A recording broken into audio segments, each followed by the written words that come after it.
estamos no 9º Congresso Espírita do Rio Grande do Sul, aqui na PUC, em Porto Alegre, recebendo palestrantes, amigos, e hoje, com muita honra, recebendo Haroldo Dutra Dias.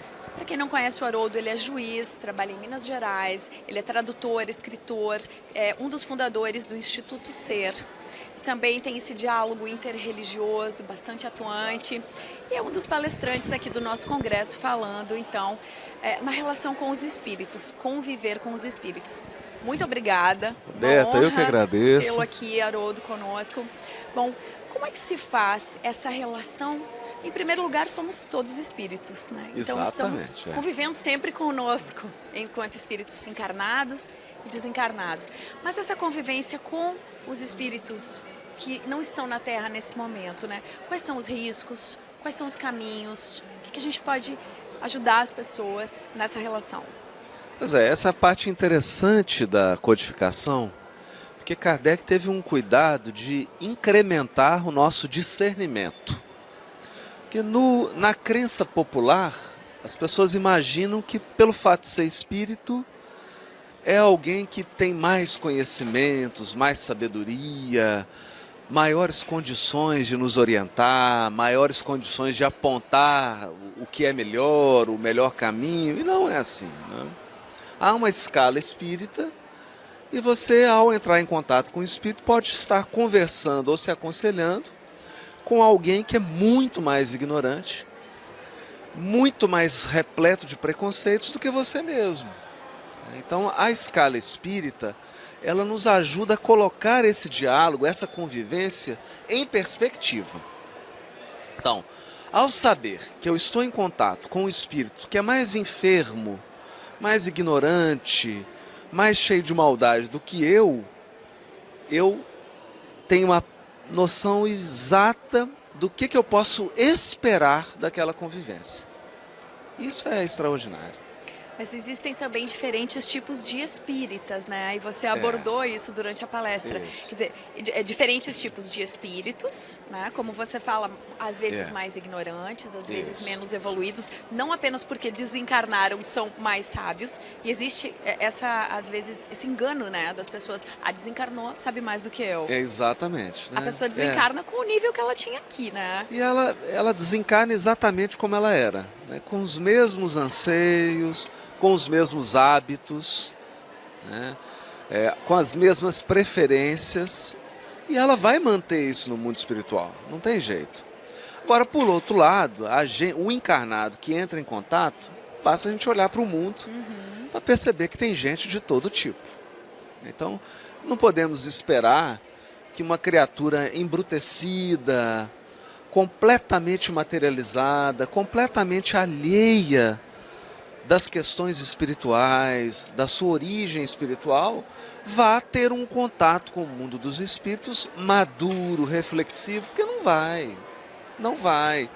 É onde a gente encontra muita gente perguntando a espíritos se deve vender isso ou comprar aquilo, se vai arrumar um emprego, se vai encontrar um amor, se vai casar, se vai separar. A gente pode entrar nesse cenário até de quem cobra, quer dizer, de pessoas que cobram para ver cartomantes, e as pessoas vão lá e pagam, porque os espíritos vão dizer. Existe isso também. Entra muito nisso, né? Porque aí a gente começa a enxergar um mercado que sobrevive da crendice. Mediunidade descuidada, Haroldo, Descuidada, é isso? Ou... descuidada, totalmente descuidada. Não que essa pessoa que cobre, às vezes, não preste um serviço relevante. A nossa fala jamais pode ser de condenação, não é isso. Às vezes você tem pessoas boas que cobram ali e prestam um serviço de assistência espiritual, ok, né? Mas é sempre bom colocar em perspectiva. Tem a questão da cobrança também, né? Ao que lhe de graça é dado. Isso, mas esse é um princípio da mediunidade espírita. Isso é interessante a gente observar. Isso. Então nós não podemos exigir isso de quem não tem a bênção do conhecimento do espiritismo. Porque há médiuns extraordinários, honestos, vivem da mediunidade, cobram, não são espíritas. Então nós temos que respeitar. É bom que a gente faça essa diferença. Isso, fazer né? a diferença e saber o que eu posso esperar dali. Quer dizer, qual que é o campo de atuação daquela mediunidade. Nós encontramos isso. Você pega, por exemplo, nos Estados Unidos, na Europa é muito comum isso. O Tem médium programas de que televisão vive, até com isso, inclusive com programas de exatamente. televisão. É. Né? E necessariamente não são maus médiums ou pessoas más. Às vezes eles prestam um serviço importante, relevante. Agora, eu gosto do Kardec quando ele diz assim, imperfeito. Está imperfeito, pode melhorar. Aquela mediunidade está no caminho, vai melhorar. Quanto aos espíritas, né? Como é que são os espíritas que entram em contato com os espíritos? Isso é que aí incrível. faz toda a diferença, né, Haroldo? Então, Kardec ele faz 4 divisões didáticas que ajudam a gente a entender bem o aspecto. Um é o espírita experimentador, que é a pessoa vidrada em fenômeno. Não é? Então ele está interessado em pomada, em cura, em comunicação, no fato da comunicação. Mas ele não sai dessa casca. Fica ali na superficialidade. Então é como se fosse assim, eu digo que é um fenômeno que acontece hoje no trânsito. A pessoa ela é conversando com você, andando, quando ela entra dentro do carro, ela vira outra pessoa. Né? Ela vira sem educação, grosseira. Né? Esse fenômeno acontece com o espírita experimentador. Então, ele vive de um jeito, ele acredita em certas coisas. Quando ele está diante do fenômeno, aí ele é um admirador, um apreciador, mas aquilo não tem mínimo de consequência para a vida dele. Depois nós temos o que admira. Né? Esse é um grupo grande. Ele adora, admira a filosofia da coisa, que palestra bonita, que fala bonita, mas ele não está disposto a fazer mudança. Né? E tem o espírito exaltado, esse é o brigador. Ele coloca no blog, ele xinga todo mundo, ele critica, ele está sempre inventando confusão. Por causa de uma palavra, ele cria É uma pessoa que tem ânsia de aparecer.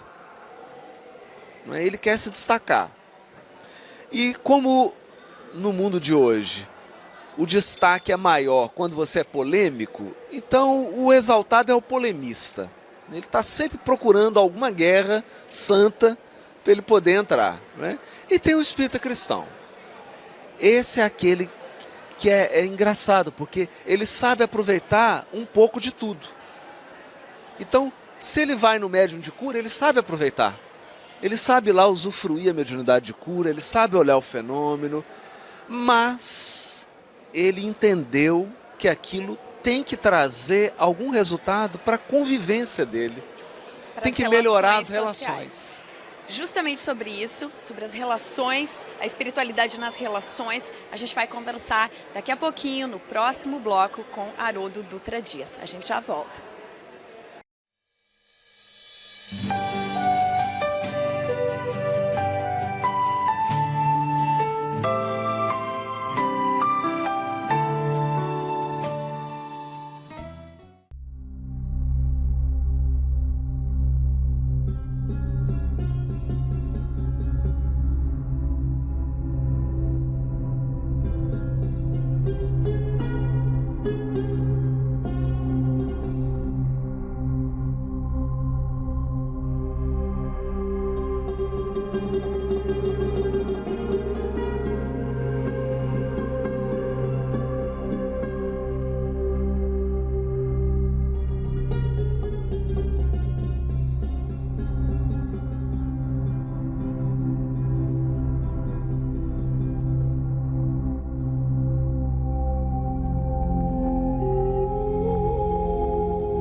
Estamos então aqui no 9º Congresso Espírita do Rio Grande do Sul, conversando com Haroldo Dutra Dias. No primeiro bloco nós falamos sobre as relações convivendo com espíritos, né, encarnados e desencarnados. E agora a gente vai falar nessa convivência com os espíritos encarnados, Exatamente. Que pode ser tão ou mais difícil. Haroldo, por quê?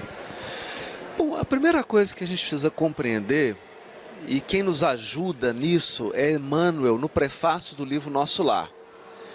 Emmanuel tem uma fala nesse prefácio que às vezes é mal interpretada. Ele diz assim: em verdade precisamos muito de espiritualismo e de espiritismo, mas mais ainda de espiritualidade. Por que isso? Porque a espiritualidade é aquilo que você construiu dentro de você.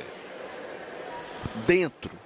Então não é um livro, não é a filosofia, não é um conjunto de ideias. Não é a religião que você segue. Exato. É aquilo que você incorporou. Né?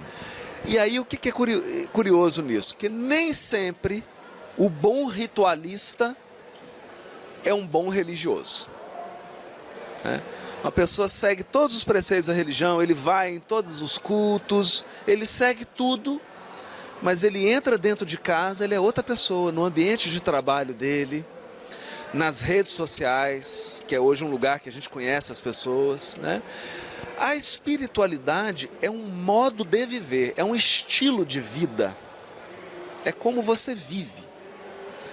E no fundo, qual que é o projeto do espiritismo? O espiritismo tem um propósito, ele tem um projeto para a humanidade. E o projeto se chama o homem de bem. O homem no sentido de um ser humano. O ser humano de bem. Esse é o projeto. O espiritismo nos leva nesse cais. Esse é o nosso porto de chegada. E o ser humano de bem é aquele ser humano que apresenta virtudes no seu comportamento, que são aquelas virtudes que lá estão. Tolerância, fraternidade, amor, humildade, né? Todas aquelas virtudes. Então, se a gente não está caminhando nessa direção, alguma coisa está errada e precisa ser revista. É natural que a gente tenha dificuldade, porque nós não somos anjos nem santos e não devemos esperar acertar sempre. Isso é uma vaidade. Nós temos que contar com tropeços, que nós vamos cometer erros, é natural. Né? A questão é a postura que você tem para com o erro. Então eu falo que é alguém quando está aprendendo um instrumento, né?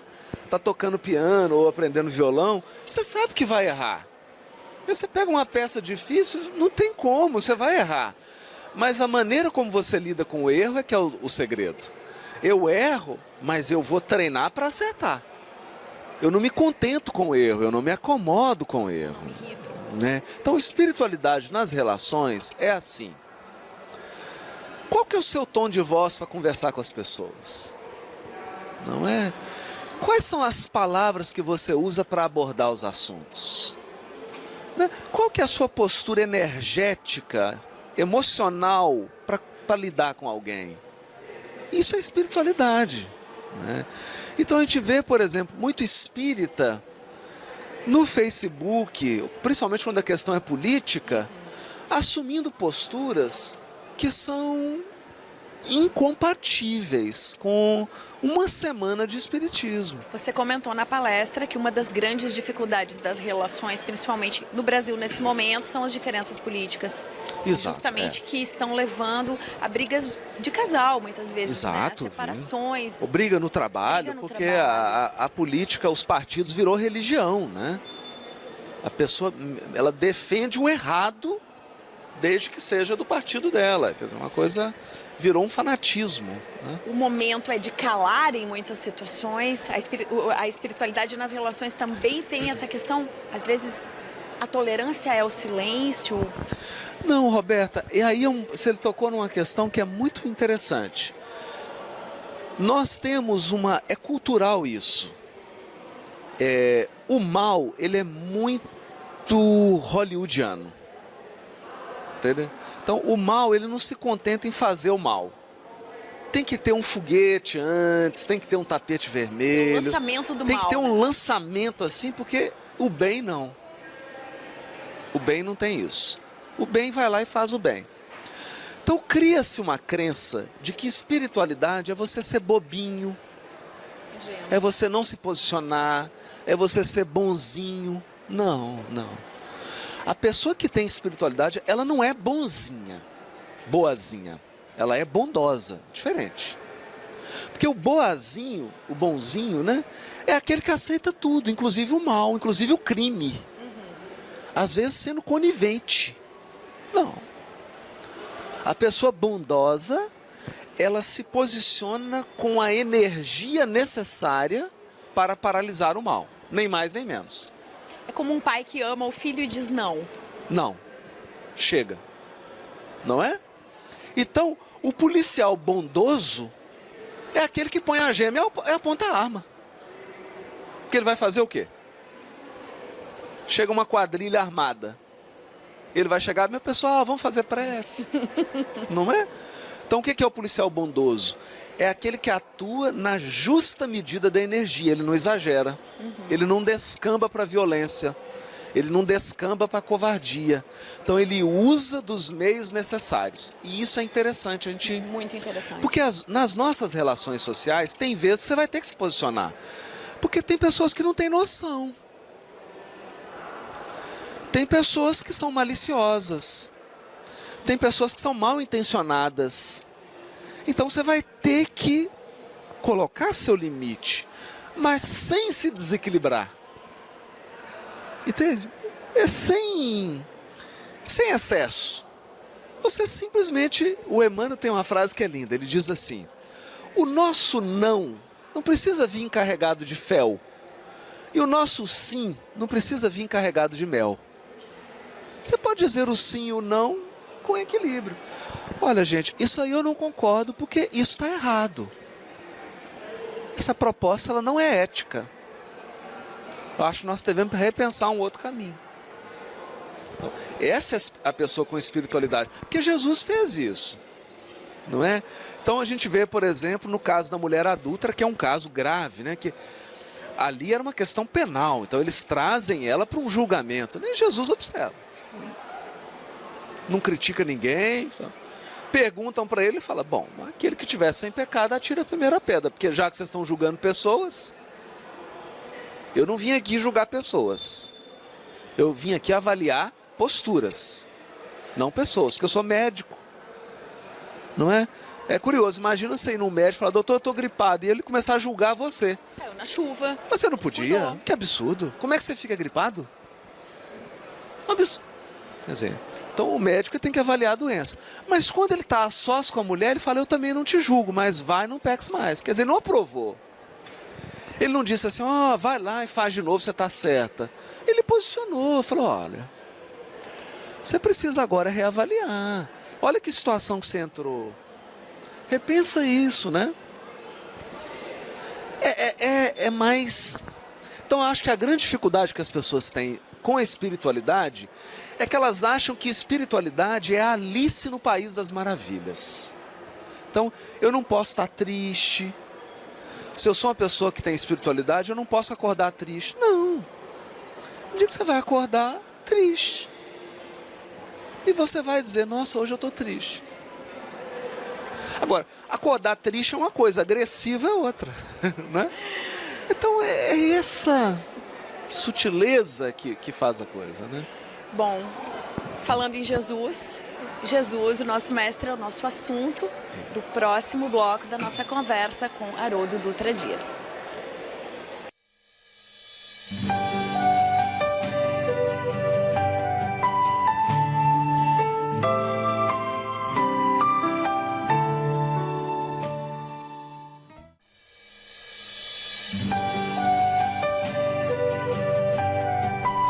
Vivemos um momento de transformação. Em todo o mundo, há movimentos pela paz, pelo amor, pela justiça e pela caridade. Todas essas ações vencem dia a dia o egoísmo e o orgulho.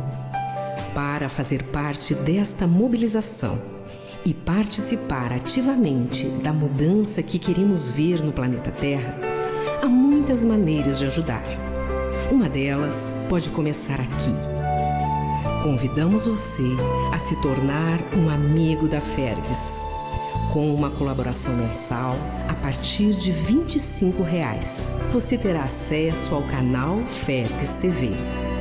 São palestras, seminários, congressos, entrevistas e outros conteúdos exclusivos para o seu aperfeiçoamento e enriquecimento moral.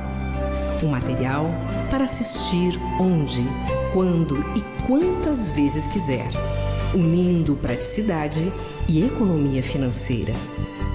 Ao aderir ao programa Amigos da Fergs, você terá a oportunidade de promover a fraternidade, a assistência e promoção social espírita e ainda disseminar valores morais positivos. Além de ter acesso aos vídeos da Fergs, você também poderá contar com outros benefícios. Contribua mensalmente com um valor a partir de R$ 100 e receba periodicamente em sua casa as edições da revista A Reencarnação e do jornal Diálogo Espírita, juntamente com os lançamentos da editora Francisco Spinelli Fergs. A partir do 3º mês de adesão, você ainda vai poder frequentar gratuitamente os eventos estaduais e congressos promovidos pela Federação. Faça parte desta grande família e contribua para a manutenção de nossas atividades. Una-se à Fergs, que há quase 100 anos trabalha para a difusão do Espiritismo e a unificação do movimento espírita no Rio Grande do Sul. Jesus é um socorro do céu. Tardar na sua mensagem é delongar o desespero dos homens.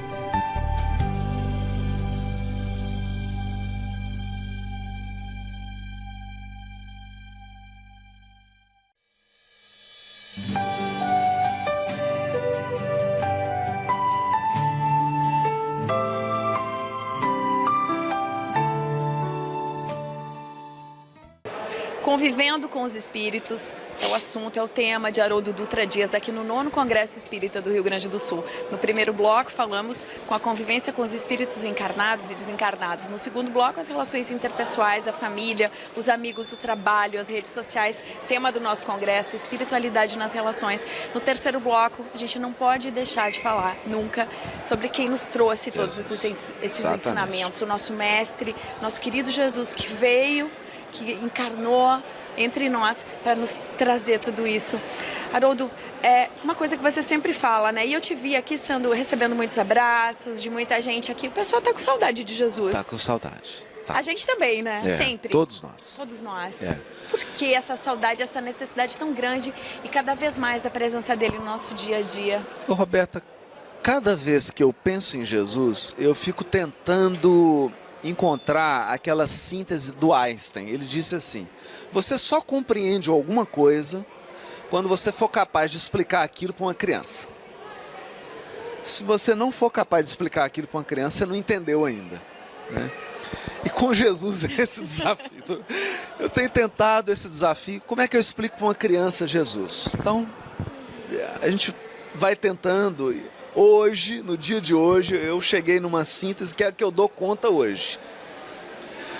Jesus é um marco no sentido de que ele representa aquela criatura que atingiu comunhão com Deus. Então, Jesus está em um relacionamento permanente com Deus. Isso significa duas coisas. Primeiro, ele se sente amado por Deus.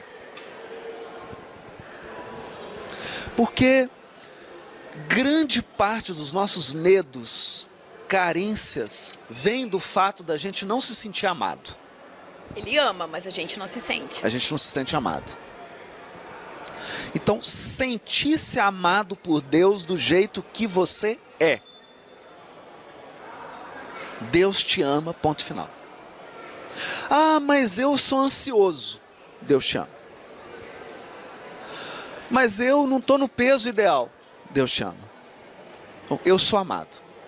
Isso tira 1 milhão de toneladas das suas costas. Porque aí você não vai precisar se curvar para receber uma migalha de amor do outro. Eu fico bem. Eu já sou amado. Não é? Então esse é um ponto. E isso Jesus está sempre dizendo. Né? Sinta-se amado. Deus é amor. Deus é amor. Agora, Deus é pureza. Deus é a luz perfeita. Então, sede perfeito, como é perfeito o vosso Pai. Não se contente com nada que não seja o melhor. Espiritualmente falando, até. Espiritualmente falando. Porque às vezes, materialmente, você acha que é o pior e aquilo é o melhor. Né? Então, busque o melhor. Vai fazer, faça o melhor que você puder. Faça o melhor. Então, essa relação de Jesus com Deus é um negócio extraordinário. Extraordinário. Isso aí coloca Jesus numa perspectiva de todos que vieram na Terra completamente diferente. Porque nunca ninguém exibiu um tal relacionamento com Deus dessa maneira. Nunca. Não é? Isso culmina até quando ele está no horto. Então, diante de toda aquela dificuldade, e aí a gente vê o que é a relação. Porque a gente trata Deus como um estranho, como se fosse uma repartição pública. Olha, Deus, o negócio que está meio difícil, eu estou sofrendo muito, queria fazer um pedido. Não, Jesus chega, Pai, se possível, afasta esse cálice. Porque cristão que deseja sofrimento não entendeu Jesus. Desejar sofrimento, não. Não temos que aceitar. É diferente. Ele fala, mas que não seja feita a minha vontade, mas a tua. Então ele compreende e nos mostra que eu preciso desejar, mas entender que Deus enxerga mais que eu. E porque ele me ama, ele quer o melhor. Então é uma relação muito complexa. A relação de Jesus com Deus. Complexa no sentido de rica, cheia de nuances. Não tem respostas fáceis aqui. Não tem. Tanto que nos momentos mais decisivos da vida de Jesus, ele sai para orar. Não tem resposta fácil. O que nos dá um ensinamento também, né, Haroldo? Se ele, que era Jesus, que é Jesus, orava, imagina a necessidade de oração no dia a dia que nós temos. Nossa. Então, entendendo que a vida é uma dinâmica. Dinâmica no seguinte sentido. Você encarna com a programação.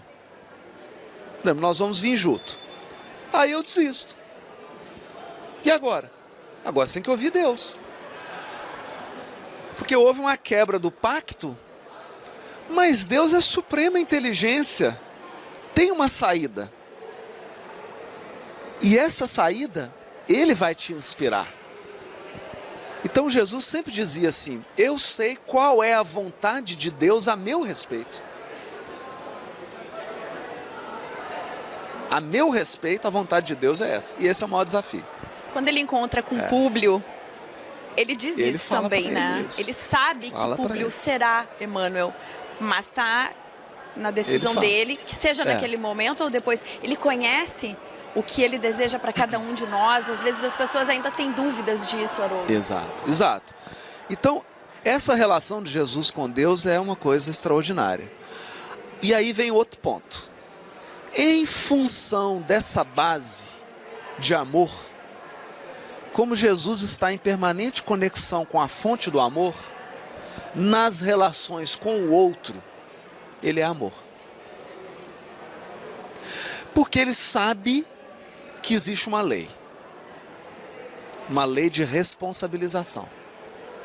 Então, não existe imunidade à lei divina. Aqui no Brasil a gente está, né?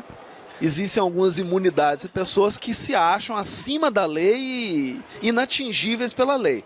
Na evolução não existe isso. Não há nenhum ser imune à lei divina. Não há. a lei divina vai se processar. Mas isso é uma coisa entre Deus e a pessoa. Não nos cabe. Então Jesus, com essa leveza, ele se permite amar. Né? Mas a gente ainda tem uma visão de amor mel, achando que amor é só mel. E nem sempre, né? Às vezes o amor é um arroz com feijão, é uma coisa substanciosa.